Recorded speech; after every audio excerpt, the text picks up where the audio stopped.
नमस्कार, जय हिंद। मैं doctor Mahesh Chauhan, Chauhan's academy of excellence में आपका दोबारा से स्वागत करता हूँ। ये हमारी आज की दूसरी वीडियो है political science class 12 book 1 contemporary book जो हमारी कंटेम्प्रेरी वर्ल्ड हमारी बुक है, उसका chapter 2 contemporary centre of power. Contemporary और सेंटर ऑफ पावर के बारे में हम थोड़ा सा इसमें जान लेते हैं कि हमारे पास टॉपिक क्या क्या है, इसके अंदर क्या क्या पढ़ने वाले हैं। इस टॉपिक में हम पढ़ेंगे सबसे पहले ईयू। ईयू मतलब यूरोपियन यूनियन। दूसरा टॉपिक हमारा आएगा आसियान, सार्क के बारे में आसियान पढ़ेंगे हम। और तीसरा टॉपिक जो हमारा रहेगा वो चाइना रहेगा, चाइना के साथ इंडिया के रिलेशन और चाइनीज इकोनॉमी। तो स्टार्ट करते हैं। First of all contemporary centre of power, अपने टॉपिक को स्टार्ट कर लेते हैं। कह रहे आफ्टर द एंड ऑफ बायोपोलरिटी, जैसे ही बायोपोलर का एंड हुआ, पिछले चैप्टर हमने बताया था बायोपोलर मतलब दो महाशक्तियां अमेरिका और यूएस के साथ। अमेरिका और यूएसआर के बीच में कोल्ड वॉर चल रहा था। 1991 के बाद कोल्ड वॉर का एंड माना गया, बायोपोलर का भी एंड हो गया, वर्ल्ड यूनिपोलर हो गया, अमेरिका महाशक्ति। कह रहा है after the end of bipolar world in the early 90s फिर से अगेन, फिर मैं बोल रहा हूँ एस का मतलब 10 जोड़ दो, 90 से 2000 हो जाएगा, इसको मानेंगे हम। New center of political and economic power emerged that the could limit American dominance। कुछ और नई शक्तियां उभर करके आई, अलग अलग ऑर्गेनाइजेशन के रूप में, लाइक यूरोपियन यूनियन के रूप में या आसियान के रूप में, या चाइना की इकोनॉमिक रिफॉर्म हुई उसके साथ चाइना के रूप में, इंडिया के रूप में, जापान के रूप में। तो इन्होंने क्या करा, अमेरिका के जो डोमिनेंस थे उसको कहीं ना कहीं लिमिट करने की कोशिश। European Union, ASEAN, China, Japan, South Korea represent the significant power shift in the global landscape। हमें विश्व के देखने पर मिलते हैं कि ये नए देश अब एक उभरती हुई शक्ति के रूप में सामने ले। चलिए स्टार्ट करते हैं। European union economic power house. पहले यूरोपियन यूनियन के बारे में मैं आपको थोड़ा सा बताना चाहूंगा क्या है यूरोपियन यूनियन। जैसे ही सेकेंड वर्ल्ड वॉर एंड हुआ 1945 में और कोल्ड वॉर स्टार्ट हो गया, अमेरिका ने यूरोप के देशों से मदद मांगी कि हम एक नाटो ग्रुप फॉर्म करना चाह रहा हूं, तो आप लोग इस ग्रुप में शामिल हो जाइए। नाटो का मोटिव क्या था कि किसी भी एक कंट्री के ऊपर हमला होगा तो वो पूरी नाटो ग्रुप पे अटैक माना जाएगा और पूरा नाटो ग्रुप उस कंट्री के अगेंस्ट फाइट लड़ेगा। बट यूरोप के देशों ने कहा कि क्या यूरोप हमेशा वॉर में ही इन्वॉल्व रहेगा? यूरोप कभी डेवलप नहीं होगा। अभी हमने फर्स्ट वर्ल्ड वॉर लड़ा, सेकेंड वर्ल्ड वॉर लड़ा, अब फिर से एक कोल्ड वॉर में जो कभी भी हॉट वॉर में कन्वर्ट हो जाएगा और तीसरे विश्व युद्ध यानी थर्ड वर्ल्ड वॉर के रूप में सामने आएगा। तो अमेरिका ने कहा फिर क्या होगा? तो ठीक है, हमें इकोनॉमिक डेवलपमेंट चाहिए। तो इकोनॉमिक डेवलपमेंट के लिए क्या करा गया? इकोनॉमिक डेवलपमेंट के लिए अमेरिका ने एक मार्शल प्लान लेके आया 1948 में। अमेरिका मार्शल प्लान लाया था और उसने कहा यूरोप के सभी देश एक प्लेटफॉर्म पर आ जाए और अपना व्यापार करना शुरू कर। जब मार्शल प्लान आया तो इसी मार्शल प्लान के तहत यूरोप के सभी देश आपस में एकजुट हो गए, ठीक है। और जब ये एकजुट हो गए तो 1949 में नाम आया यूरोपियन काउंसिल। यूरोपियन काउंसिल के बाद फिर 1957 में देखा गया इसी देशों ने अपने जो 12 मेंबर थे, इन्होंने 1957 में अपने नाम को फिर चेंज किया, काउंसिल से कन्वर्ट हो गए यूरोपियन इकोनॉमिक कम्युनिटी में। और 57 के बाद जैसे ही 1991 में सोवियत संघ का डिसइंटीग्रेट हुआ, 1992 में ये कन्वर्ट हो गया यूरोपियन यूनियन में। यूरोपियन यूनियन एकमात्र ऐसा ऑर्गेनाइजेशन है जो एक कंट्री के तौर पे काम करता है। इसका अपना खुद का फ्लैग है, नेशनल एंथम है, फाउंडिंग डेट है, यहाँ तक कि जिस किसी देश की करेंसी होती है, यूरोपियन यूनियन की अपनी खुद की करेंसी भी है जिसका नाम यूरो है। और यूरो कहीं ना कहीं अमेरिकी डॉलर के लिए खतरा साबित हो गई है एट प्रेजेंट। यूरोपियन यूनियन में 12 मेंबर थे, इसका अपना फ्लैग है और उस फ्लैग जो है जो उसमें 12 गोल्डन स्टार नजर आते हैं जो इन 12 देशों की यूनिटी को प्रेजेंट करते हैं। चलिए स्टार्ट कर लेते हैं। एट प्रेजेंट इसमें 28 मेंबर थे, लेकिन अभी मौजूदा हालत में देखें तो 27 मेंबर है। स्टार्ट करते हैं मेंबर ऑफ स्टेट्स से। कह रहा है the EU involve from the European economic community 1957 में। अभी मैंने आपको बताया था 57 में कम्युनिटी बना है। To the European Union established by the treaty of Maastricht. Maastricht treaty यानी मैस्ट्रिक्ट संधि के बाद 1992 के बाद ये कन्वर्ट हो गया किस में, यूरोपियन यूनियन में कन्वर्ट हो गया। अगर इकोनॉमी की बात करें, ये basically economic point of view से बना था। वर्ल्ड की लार्जेस्ट इकोनॉमी है European union, with the trade influence excluding that of the USA and currency euro that the challenge the US dollar. क्योंकि इसके जितने भी देश है, इसके मौजूदा पहले 28 मेंबर थे, ब्रिटेन इससे एग्जिट हो गया। ब्रिटेन क्या हो गया, इससे एग्जिट हो गया है। और ब्रिटेन के एग्जिट के साथ ही अब यहाँ पे मेंबर रह गए 27। जब ब्रिटेन एग्जिट हुआ था, इसे ब्रेक्जिट बोला गया था, यानी ब्रिटेन एग्जिट। ब्री एग्जिट मतलब ब्रिटेन एग्जिट, ब्रेक्जिट बाहर जा चुका है। अब ये सभी देश जो है आपस में व्यापार करते हैं, बिजनेस करते हैं, ट्रेड करते हैं। और किस में करते हैं, पहले डॉलर में होती थी, अब यूरो में होती है। जब यूरो में ट्रेड होने लगेगा तो जाहिर सी बात है डॉलर के लिए कहीं ना कहीं थ्रेट, खतरे के रूप में सामने आ चुका है यूरो। मिलिट्री रैंक की बात करें तो सेकंड लार्जेस्ट आर्म फोर्स के रूप में है। अगर मिलिट्री की बात करें तो दूसरी सबसे बड़ी सेना यूरोपियन यूनियन के पास है। यहां तक कि स्पेस टेक्नोलॉजी के मामले में भी ये सेकंड लार्जेस्ट है। और सबसे बड़ी बात, इसके अपने परमानेंट मेंबर फ्रांस, पहले ब्रिटेन भी था, ब्रिटेन एग्जिट हो गया, फ्रांस यूरोपियन यूएनओ का परमानेंट मेंबर है सिक्योरिटी काउंसिल में। और न्यूक्लियर पावर भी इनके पास है, क्योंकि अमेरिका फ्रांस जो है न्यूक्लियर एसेट देश है। तो कहीं ना कहीं हम देखते हैं कि ये जो यूरोपियन यूनियन है, कहने के लिए एक ट्रेड ऑर्गेनाइजेशन है, इकोनॉमिक ऑर्गेनाइजेशन है, लेकिन एक देश, एक कंट्री की तरह काम करता है। अभी आपने देखा होगा हाल ही में G20 की समिट हुई। वो G20 की समिट में यानी ग्रुप ऑफ 20 का मतलब था 20 देशों का ग्रुप, लेकिन उसमें सिर्फ 19 देश थे। और 20वां जो देश के रूप में अपने आप को रिप्रेजेंट कर रहा था वो European union.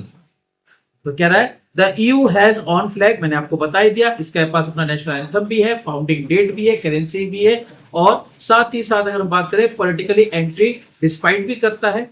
Change in the like Brexit in 2020 में जो ब्रिटेन था इससे एग्जिट हो गया, उसको ब्रेक्जिट का नाम दिया गया। EU की स्ट्रेंथ एंड लिमिटेशन, यानी कि इसकी जो पावर है, शक्तियां है वो, और इसकी लिमिटेशन, दोनों को डिस्कस कर लेते हैं। पॉलिटिकली इन्फ्लुएंस, ये राजनीतिक तौर पर इन्फ्लुएंस है। क्यों? France hold permanent UNSC seat. UN मतलब यूनाइटेड नेशन, SC मतलब सिक्योरिटी काउंसिल, यानी यूएनओ की सिक्योरिटी काउंसिल का परमानेंट मेंबर है फ्रांस। तो इसलिए पॉलिटिकल इन्फ्लुएंस है, इसका राजनीतिक प्रभाव ज्यादा है। Include several non permanent UNSC member, यानी इसके जो कई सारे देश हैं वो यूनाइटेड नेशन सिक्योरिटी काउंसिल के अंदर नॉन परमानेंट मेंबर के रूप में भी हैं। Act as the important block in international organization, ये एक इंटरनेशनल ऑर्गेनाइजेशन में, वर्ल्ड में एक ब्लॉक के रूप में अलग ही अपने आप को रिप्रेजेंट करता है, इतनी ताकत दिखाता है अपने आप को। लिमिटेशन की बात करें, member seats maintain independent foreign policy, क्योंकि यूरोपियन यूनियन कहता है कॉमन करेंसी होगी, कॉमन कॉन्स्टिट्यूशन बनाने की कोशिश करी, लेकिन वो नहीं बन पाया, क्योंकि हर देश की सिचुएशन एक जैसी नहीं होती है और हर देश की इकोनॉमिक कंडीशन भी एक जैसी नहीं होती है। तो कहीं ना कहीं, और हर देश के रिलेशन भी एक दूसरे के अच्छे नहीं होते। मान लीजिए, एग्जाम्पल आपको दे रहा हूं, लेकिन इसको सच मत मान लेना, एग्जाम्पल दे रहा हूं कि यूरोपियन यूनियन में मान लो पाकिस्तान भी है और इंडिया भी है, एग्जाम्पल दा, तो इंडिया और पाकिस्तान तो आपस में बनती नहीं है, तो लेकिन जब एक प्लेटफॉर्म पे आएंगे तो कॉमन फॉरेन पॉलिसी अपनानी पड़ेगी, तो वो तो सब पॉसिबल तो नहीं है ना। तो पहला लिमिटेशन ये आता है कि इनसे जो मेंबर हैं वो ये कहते हैं कि कॉमन फॉरेन पॉलिसी नहीं बन सकती। हो सकता है एक कंट्री के रिलेशन सी कंट्री के साथ अच्छे होंगे, लेकिन सी के साथ तो जरूरी नहीं कि अच्छे हों। तो इसलिए कॉमन फॉरेन पॉलिसी के ऊपर इनके बीच में विवाद है, जो कि लिमिटेशन करता है यूरोपियन यूनियन। सेकंड आता है सम मेंबर रेजिडेंस प्रीफर इंटीग्रेशन, कई लोग इससे अपने आप को रिसेंट यानी अलग कर चुके हैं। For example Britain referendum in 2006 lead to UK departure. अगर अमेरिका यूके की बात करें, यूनाइटेड किंगडम की, तो मार्गरेट थैचर जो इसके प्राइम मिनिस्टर थे, उन्होंने साफ साफ कह दिया था 2016 में कि ब्रिटेन जो है अब इकोनॉमिकली ट्रेड नहीं करेगा यूरोपियन यूनियन से, और यूरोपियन मार्केट से क्या करेगा, अपने आप को एग्जिट करेगा। और 2020 में ब्रिटेन ने अपने आप को यूरोपियन यूनियन से क्या कर लिया, बाहर कर लिया। Right Now, while economically power, the European Union force challenges is the create unfriendly position and demonstrated with the Germany and France oppose the US attack on the Iraq. अब European union के जितने member हैं उनके जरूरी नहीं कि उनके आपस में एक मत होता हो। कई सारे देश हैं जिनके आइडियोलॉजी अलग है, जैसे एग्जांपल के तौर पे फ्रांस और जर्मनी अमेरिका के अटैक को गलत बताते हैं कि अमेरिका ने गलत करा इराक के ऊपर अटैक करके। ये मैंने आपको लास्ट वीडियो में बताया था कि 2003 में अमेरिका ने इराक के ऊपर अटैक किया और उसके प्रेसिडेंट सद्दाम हुसैन को अरेस्ट करके उसे फांसी दी, जो कि अमेरिका की यूएस हेगमनी यानी दबदबा वर्चस्व ताकत को प्रेजेंट करता है। तो वही बात है, अमेरिका के इस अटैक को यूएस अमेरिका जर्मनी और फ्रांस ने क्या कहा था, अपोज किया था कि भाई हम इसको सही नहीं मानते। नेक्स्ट आता है हमारा आसियान। अगर हम आसियान की बात करें तो आसियान भी जो है एक इकोनॉमिक ट्रेड करने का ये प्लेटफॉर्म है। इसने भी यूरोपियन यूनियन की तरह ही क्या करा था, अपने आप को इकोनॉमिकली डेवलप किया। अब ये आसियान है क्या चीज? आसियान की अगर फुल फॉर्म बात करें तो इसकी फुल फॉर्म है association of south east Asian nation, और ये बेसिकली जो है एक इकोनॉमिकल ग्रुप है। और इस इकोनॉमिकल ग्रुप में अगर हम बात करें तो आसियान एशिया के अंदर जो साउथ ईस्ट वाला रीजन है उसकी कंट्रीज का एक ग्रुप है। 1967 में आसियान क्या किया गया था, इस्टेब्लिश किया गया था, और ये basically economically point of view से रिलेटेड था। Establish in 1967 with the 5 founding member. याद रखिएगा, वैसे टोटल इसके अंदर मेंबर 10 हैं, लेकिन 5 इसके फाउंडिंग मेंबर हैं और 5 कुछ टाइम के बाद ज्वाइन हो गए थे। टोटल इससे 10 मेंबर हैं। इसका भी अपना एक फाउंडिंग डेट है यूरोपियन यूनियन की तरह, इसका भी अपना एक फ्लैग है यूरोपियन यूनियन की तरह, जो कि धान की 10 बालियां हैं जो कि इनके 10 देशों की यूनिटी को प्रेजेंट कर देती है। अगर फाउंडिंग मेंबर की हम बात करें तो Indonesia, Malaysia, Philippines, Singapore, Thailand इसके फाउंडिंग मेंबर है, यानी इन्होंने इसको बनाया था। अब कुछ टाइम के बाद आसियान के अंदर 5 और नए मेंबर शामिल हो गए, जिसमें नाम था ब्रुनेई जेरूसलम, वियतनाम, लाओ, म्यांमार, कंबोडिया और लाओस। ये 5 मेंबर और शामिल हो गए थे, Brunei Jerusalem, Vietnam, Laos, Myanmar और Cambodia.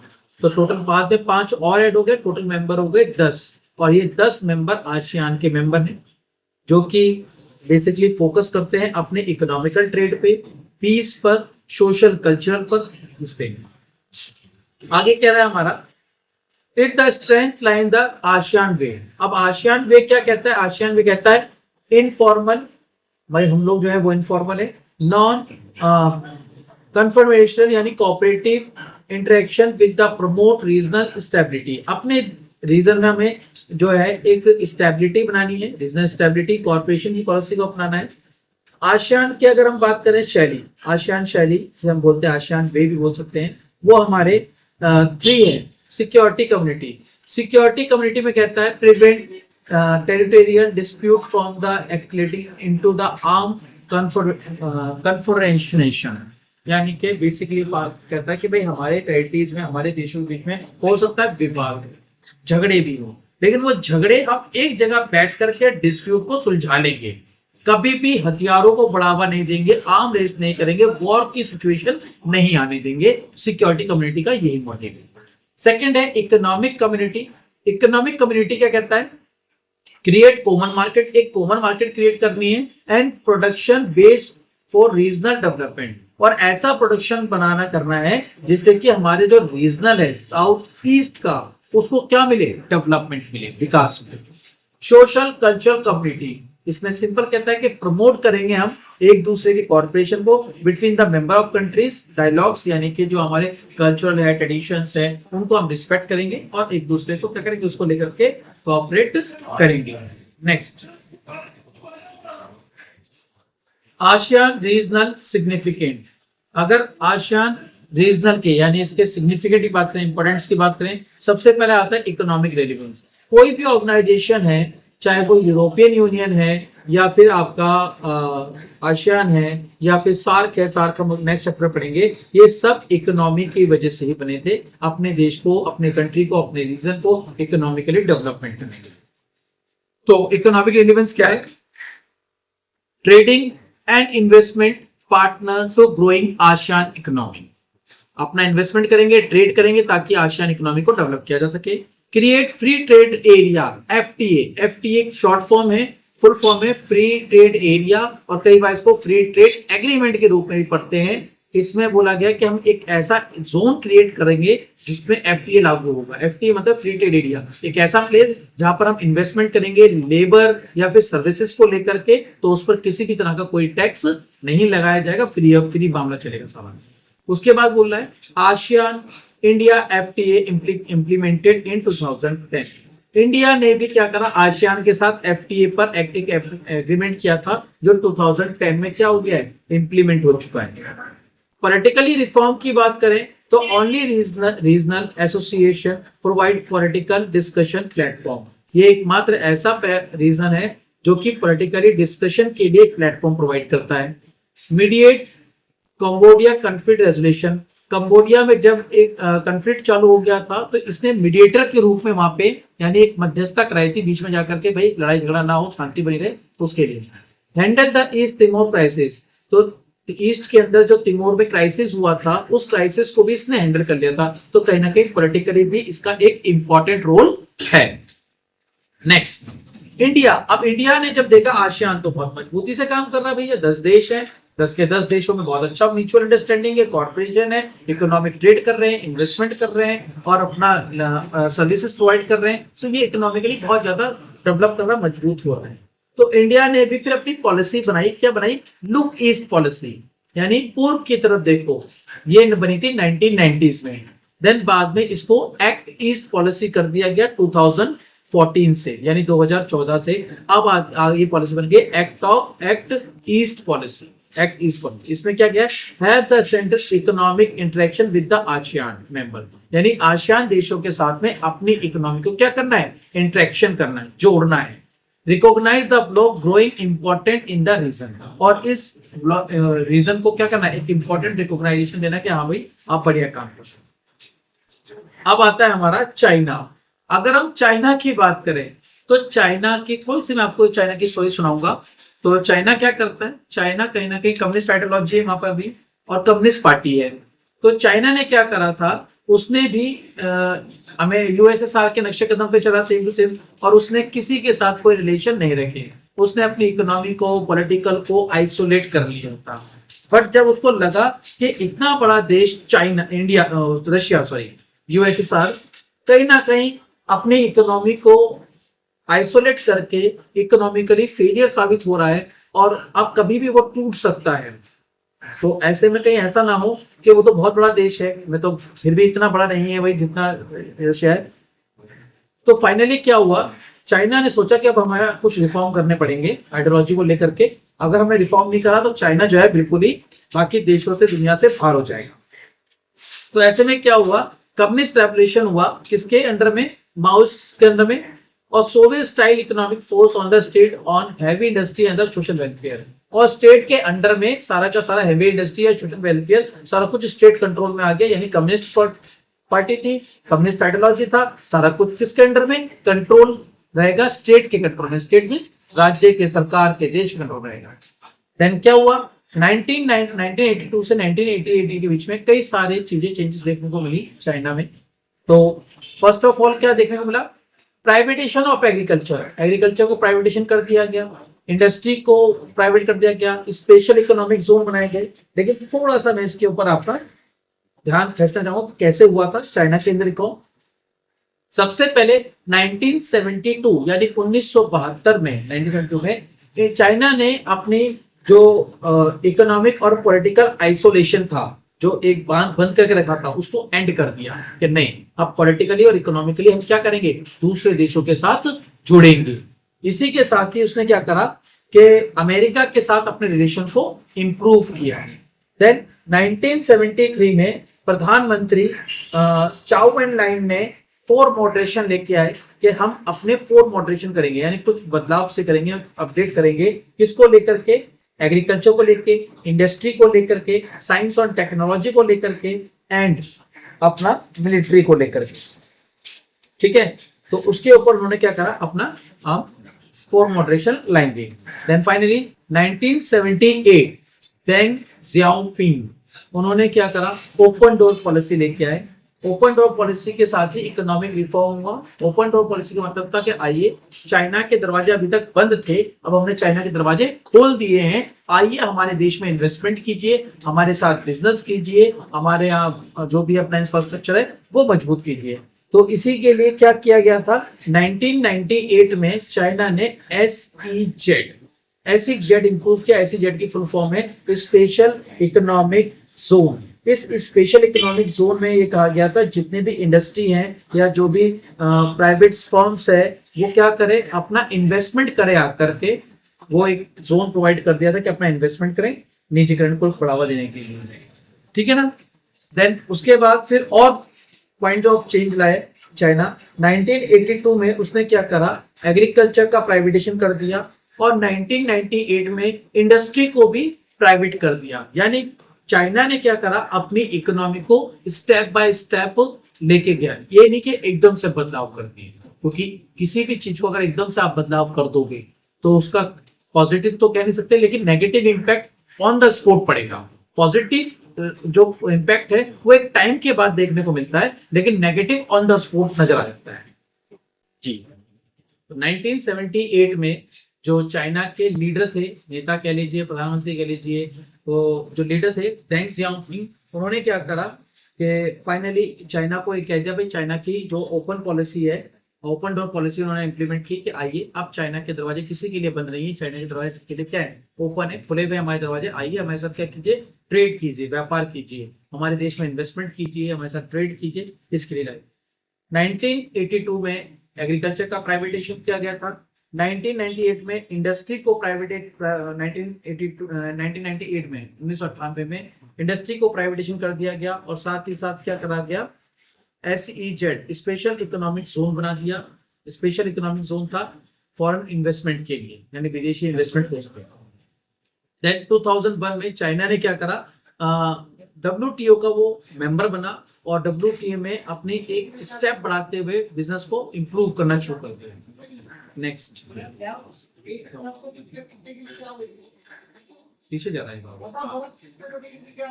China global power status. अगर हम चाइना की बात करें अब, तो स्ट्रेंथ चाइना की बात करें तो one of the world largest economy, अगर वर्तमान में देखें तो बहुत बड़ी इकोनॉमी के रूप में चाइना उभर के आया हुआ है। Nuclear power with the permanent seat UNSC seat, यानी कि जो चाइना है वो न्यूक्लियर पावर है, उसके पास न्यूक्लियर बम है, साथ ही साथ यूनाइटेड नेशन सिक्योरिटी काउंसिल यानी UNO की जो सिक्योरिटी काउंसिल की परमानेंट मेंबर सीट है उसका वो मेंबर भी है। अब UNO बार बार पिछली वीडियो में मैं आपसे तो UNO जो था, यूनाइटेड नेशन ऑर्गेनाइजेशन, ये आफ्टर सेकेंड वर्ल्ड वॉर 24 अक्टूबर 1945 में स्टैब्लिश किया गया था। मोटिव था UNO का कि विश्व में दोबारा से कोई वॉर ना हो, पीसफुल इन्वायरमेंट रहे, जितने भी देश हैं उनका डिस्प्यूट एक प्लेटफॉर्म पे सॉल्व किया जा सके, इसके लिए UNO बनाया गया। जब UNO बनाया गया था तो उसमें P4 यानी परमानेंट 4 मेंबर थे, उनका नाम था अमेरिका, USSR, आपका फ्रांस और ब्रिटेन। बाद में P5 हो गए और चाइना उसमें 5वें मेंबर के रूप में शामिल हुआ। एट प्रेजेंट UNO में 5 परमानेंट मेंबर हैं, जो कि आपका अमेरिका, USSR की पोस्ट मिल गई किसको, रशिया को, आफ्टर डिसइंटीग्रेशन ऑफ USSR, तो रशिया को मिल गई, ब्रिटेन, फ्रांस, और 5वां आपका चाइना P5 मेंबर है। तो याद रखिएगा कि परमानेंट मेंबर के रूप में चाइना है। उसके बाद बोला है major global investment Latin America and Africa. अब अफ्रीका में और लैटिन अमेरिका में काफी ज्यादा ग्लोबल पैमाने पे इन्वेस्टमेंट भी कर रहा है। Stabilization ASEAN economy after the 1997 financial crisis. जब 1997 में आसियान में फाइनेंशियल क्राइसिस आए थे तो उसने क्या करा, स्टेबिलिटी दी थी आसियान को इकोनॉमिक रिफॉर्म के लिए। Reform changes. अब रिफॉर्म चेंजेस क्या हुए, rising unemployment, 100 million skipping of job. China के अंदर चैलेंज ये था कि भैया वहां पे जो 1000 ऑफ मिलियन लोग थे वो अनएम्प्लॉयड थे, वो जॉब की तरफ निगाह ताके बैठे थे कि हमें कब नौकरियां मिली। ग्रोइंग रूरल अर्बन इनइक्वालिटी, यानी चाइना के अंदर जो अर्बन और रूरल है उनमें कहीं ना कहीं इकोनॉमी को देखते हुए इनइक्वालिटी देखने को मिली, असमानता देखने को मिली। इन्वायरमेंटल डिग्रेडेशन, पर्यावरण को नुकसान हुआ, कहीं ना कहीं इन्वायरमेंटल में डिग्रेडेशन देखने को मिला। हम जो पढ़ते ओजोन लेयर में जो सुराग हो गया था, वो कहीं ना कहीं वही रीजन है कि भाई हम ग्लोबलाइजेशन में ग्लोबल वार्मिंग को ज्यादा बढ़ा रहे हैं। किसके अकॉर्डिंग? ग्लोबलाइजेशन में। एडमिनिस्ट्रेटिव करप्शन, चाइना में जो है एडमिनिस्ट्रेशन है, कम्युनिस्ट पार्टी है, तो क्या है वहां पे करप्शन देखने को मिलता है, ठीक है ना। तो करप्शन था। तो कह रहा है Chinese economy reform have transform into the global power. तो चाइनीज इकोनॉमी जो है वो क्या हो गई है? ग्लोबली ट्रांसफॉर्म हो गई है। Through the benefit haven't reach all citizen equal, it's growing influence and lead the countries like Japan, US, Russia promoted trade relation despite the outstanding of issues. कई तरह से देखने को मिलता है कि अब जापान, रशिया और यूएस ये आपस में मिलकर ट्रेड कर रहे हैं, और उभरती हुई शक्ति के रूप में हम देख सकते हैं जापान को, चाइना को, साउथ कोरिया को, इंडिया को। इंडिया और China relation complex dynamic. India China relation, हालांकि हमारा रिलेशन वाला एक चैप्टर है उसमें हम पढ़ेंगे, यूएनओ वाला भी हमारा एक सेपरेट चैप्टर, उसे भी हम देख सकते हैं। थोड़ा सा बताना था, लेकिन इंडिया चाइना रिलेशन हम बताएंगे।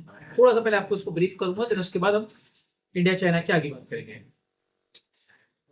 जब देश हमारा आजाद हुआ था तो चाइना भी कहने का इस टाइम होगा, उस टाइम पे इंडिया और चाइना के रिलेशन बहुत अच्छे थे।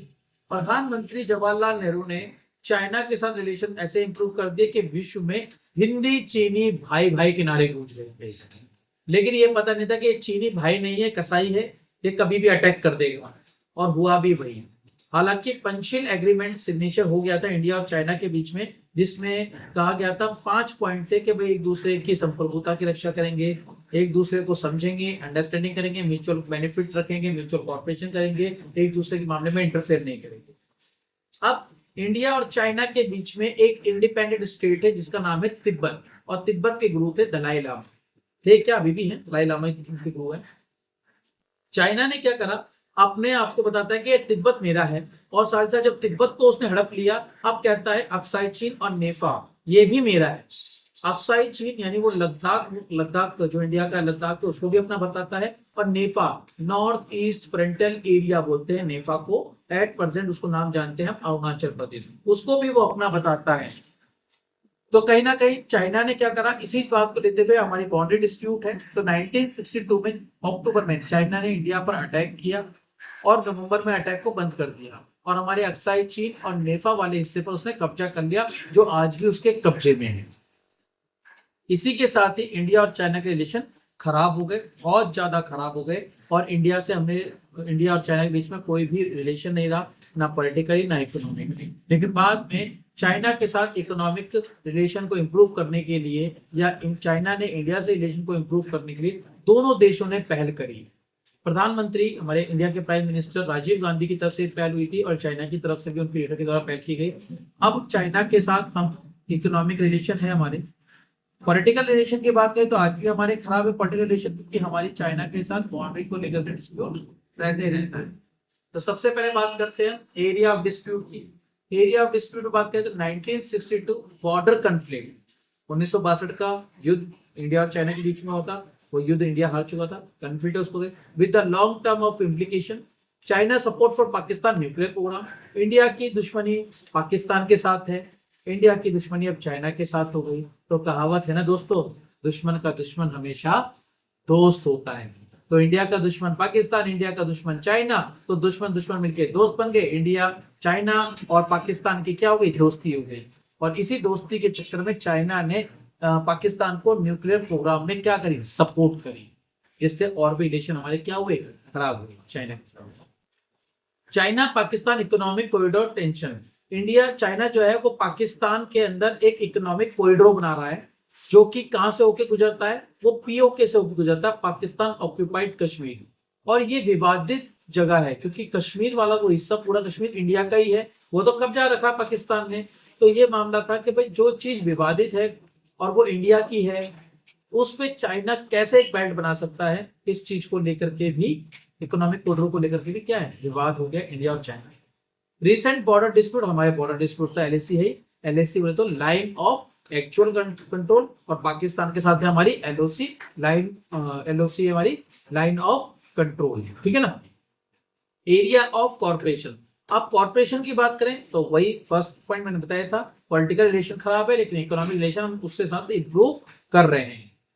तो बोल रहा है बिटरेन trade grow from 338 million in 1992, China के साथ 1992 में 338 मिलियन का हमारा ट्रेड था, जो कि अब 84 बिलियन हो गया है 2017 तक आते आते।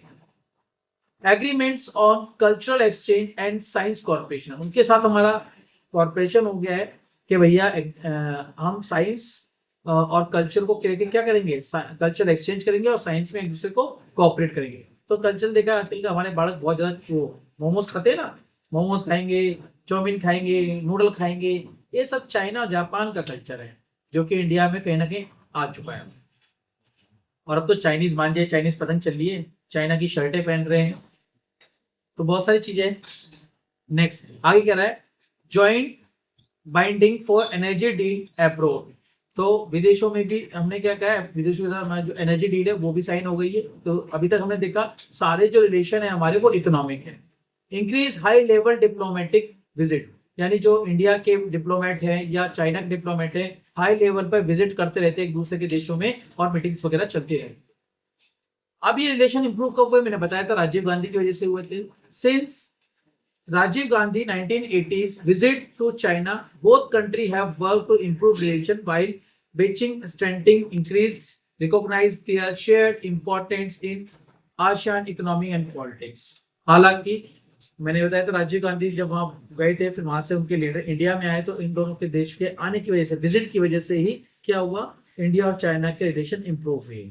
पॉलिटिकल रिलेशन भी इंप्रूव करने की कोशिश कर रहे हैं, लेकिन बॉर्डर डिस्प्यूट को लेकर के पॉलिटिकल रिलेशन इंप्रूव नहीं हो रहे और ना होंगे, लेकिन इकोनॉमिक रिलेशन इंप्रूव हो रहे चल रहे हैं। साथ ही साथ दोनों देश जो है इंडिया और चाइना वो आसियान की पॉलिटिक्स और इकोनॉमी के साथ अपने आप को जोड़ने वाले हैं या जोड़ रहे हैं।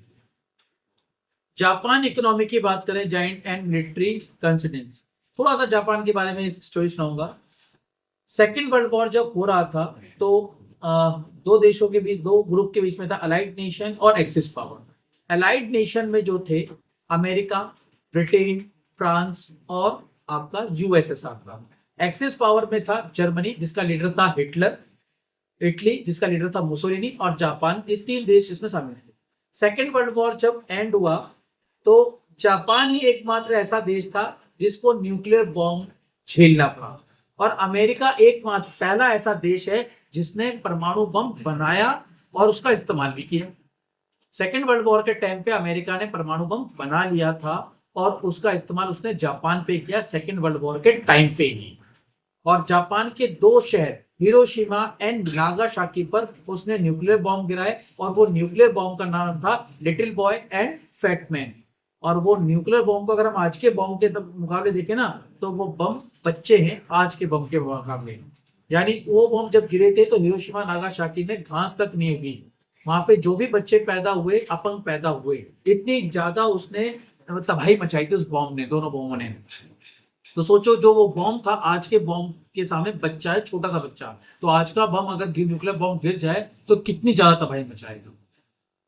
देन न्यूक्लियर बॉम्ब की त्रासदी झेलने वाला जापान एकमात्र देश है, और जापान ने फिर क्या करा, फाइनली डिसाइड कर लिया और अपने संविधान में ये लिख दिया कि भैया हम शांति में विश्वास करेंगे, हमें लड़ाई में विश्वास नहीं करना है, और हम अपने देश की इकोनॉमी को डेवलप करेंगे। अपने देश का पैसा मिलिट्री में मात्र 1% खर्च करेंगे, बाकी पैसा हमारा अपने देश के डेवलपमेंट में, साइंस ऑफ टेक्नोलॉजी में, एजुकेशन में, हॉस्पिटलाइजेशन में और इकोनॉमी को डेवलप करने में हम अपनी जीडीपी का मैक्सिमम पैसा खर्च करेंगे। और यही वजह है कि जापान आज इकोनॉमिक पावर के रूप में सामने आ गया है, एक विश्व आर्थिक शक्ति के रूप में सामने। चलिए देखते हैं अब। आई होप आपको टॉपिक सब बात समझ में आ गया हो, क्लियर हुआ होगा। अब यहाँ से स्टार्ट करें। कह रहा है despite a few natural resources, हालांकि जापान के पास कोई नेचुरल रिसोर्सेज नहीं, बहुत कम है। वो नेचुरल रिसोर्सेज जो है, रॉ मटेरियल जो है, वो दूसरे देशों से इंपोर्ट करता है। अरे बालको, आपने वो मूवी देखी होगी ना पुष्पा, पुष्पा 2 मूवी, पुष्पा 1 भी देखी होगी, पुष्पा 2 भी देखी होगी। हम पुष्पा 2 की बात करते हैं। पुष्पा 2 में वो चंदन की लकड़ियां कहाँ जाती है स्मगलिंग करके? जापान। और जापान में वो क्या करते हैं, उससे कुछ मटेरियल वगैरह बनाते हैं, जैसे गिटार वगैरह बनाते हैं। तो वो जो चंदन की लकड़ी है उनके लिए वो रॉ मटेरियल का काम करती थी जापान में, और मैन्युफैक्चरिंग वो करते हैं जापान वाले, उसको रॉ मटेरियल को कन्वर्ट कर देते हैं। जैसे पेड़ है, ट्री है, ट्री जो है वो रॉ मटेरियल है, लेकिन उस पेड़ की लकड़ी से कुर्सी बना दी, फर्नीचर बना दिया, तो वो क्या है, मैन्युफैक्चरिंग प्रोडक्ट है, उसे कन्वर्ट किया हुआ। तो रॉ मटेरियल चाइना जापान के पास नहीं है, वो रॉ मटेरियल बाहर से इंपोर्ट करता है। फिर भी Japan emerge from the second world war second to become the world third largest economy.